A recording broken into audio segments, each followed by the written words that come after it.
Hi అండి, అందరికీ నమస్తే. Welcome back to Ramya recipes vlogs. ఈరోజు రెసిపీ వచ్చేసి రాజ్మా కర్రీ అండి. ఈ రాజ్మా కర్రీ చాలా మంచిదండి హెల్త్కి.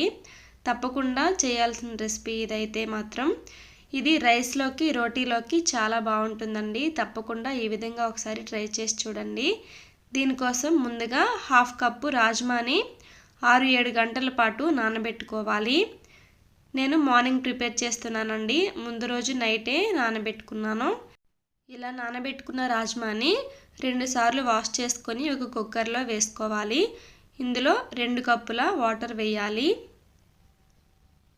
2 కప్పుల వాటర్ వేసుకొని మూత పెట్టి విజిల్ పెట్టి 6 నుంచి 7 విజిల్స్ వరకు మీడియం ఫ్లేమ్లో ఉడికించుకోవాలి.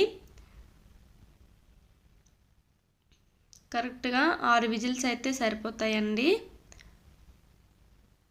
6 విజిల్స్ వచ్చిన తర్వాత పక్కన పెట్టేసుకొని ప్రెషర్ మొత్తం పోయేంత వరకు వెయిట్ చేయాలి. ఈలోపు స్టవ్ ఆన్ చేసి ఒక కళాయి పెట్టుకొని 4 టీ స్పూన్ల ఆయిల్ వేసుకోవాలి. ఆయిల్ హీట్ అయిన తర్వాత 1 ఇంచు చెక్క, 4 లవంగాలు, 1 యాలక్కాయ, చిన్నది బిర్యానీ ఆకు వేసుకొని ఫ్రై చేయాలి. ఇవి ఓన్లీ ఫ్లేవర్ కోసం వేస్తున్నామండి. ఇష్టం లేకపోతే స్కిప్ చేసేయచ్చు.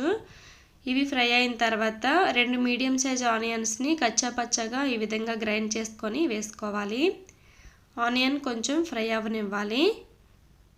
2-3 నిమిషాల పాటు ఫ్రై అయిన తర్వాత 1 టీ స్పూన్ అల్లం వెల్లుల్లి పేస్ట్ వేసుకొని ఫ్రై చేయాలి.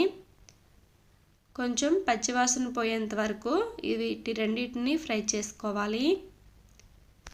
ఇవి ఫ్రై అయిన తర్వాత ముందుగానే 2 మీడియం సైజ్ టమాటాలను తీసుకొని ఇలా మెత్తగా ప్యూరీ చేసుకొని వేసుకోవాలి. రాజ్మా గింజల రూపంలో ఉంటుంది కాబట్టి మనం ఈ ఆనియన్ని టమాటాని పేస్ట్ చేసుకుని వేసుకుంటేనే కర్రీ కన్సిస్టెన్సీ గ్రేవీ అయినా చాలా బాగుంటుందండి. టమాటో ప్యూరీ వేసిన తర్వాత 5-6 నిమిషాల పాటు బాగా ఫ్రై చేసుకోవాలి.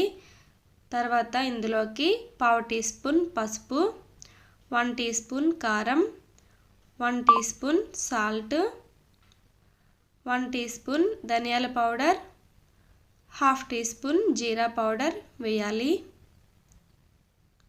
వీటన్నిటిని వేసుకొని బాగా కలిసేలా కలుపుకోవాలి.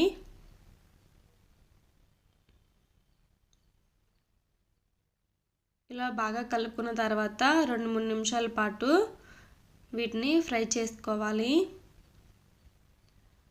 మూత పెట్టి మగ్గించుకోవాలి. 3 నిమిషాల తర్వాత మూత తీసి ఇప్పుడు ముందుగానే మనం ఉడికించి పెట్టుకున్న రాజ్మాని ఇలా మూత తీసి ఉడికిందో లేదో చెక్ చేసుకుందాం. చూడండి, చాలా మెత్తగా ఉడికిపోయింది. ఇప్పుడు మూత తీసి రాజ్మాని వాటర్తో సహా ఇందులో వేసేసుకోవాలి.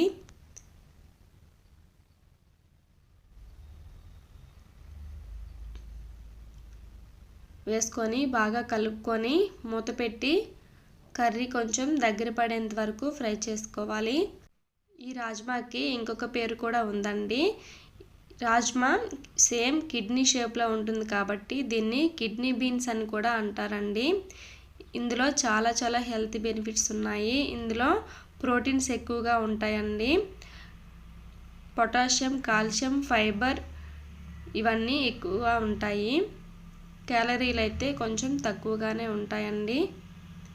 చూడండి, కర్రీ ఈ విధంగా ఉడికిన తర్వాత ఒక బౌల్లోకి సర్వ్ చేసుకుందాం. ఇంతేనండి, రాజ్మా కర్రీ రెడీ అయిపోయింది. మీకు ఈ రెసిపీ నచ్చినట్టయితే నా ఛానల్ని లైక్ చేయండి. మీ ఫ్రెండ్స్కి, రిలేటివ్స్కి షేర్ చేయండి. ఈ రెసిపీ మీకు ఎలా వచ్చిందో కామెంట్ సెక్షన్లో నాతో తప్పకుండా షేర్ చేయండి. Thank you for watching.